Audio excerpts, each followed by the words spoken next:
In this video, I'm going to show you how to replace your oil pressure sensor on this Toyota Camry with a 2.5 liter 4-cylinder engine. It's located at the top of your engine, so let's get started.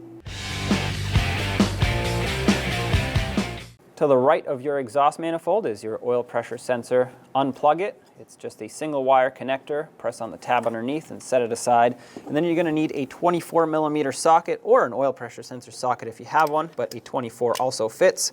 Unthread it. It is sometimes fairly snug at the beginning. Once you break it free, you should be able to remove it easily.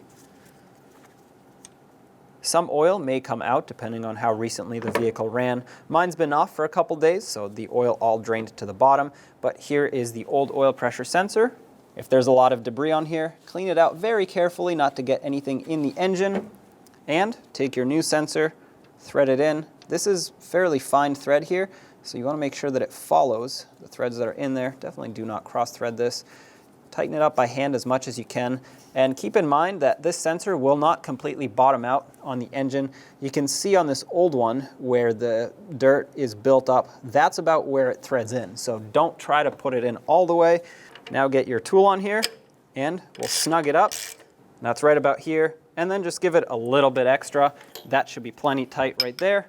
Take your connector and make sure it clicks. Turn on the engine and make sure the oil pressure sensor actually works. When only the best will do, demand TRQ.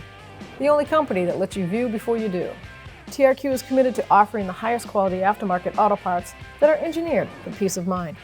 Thanks for using and viewing with TRQ.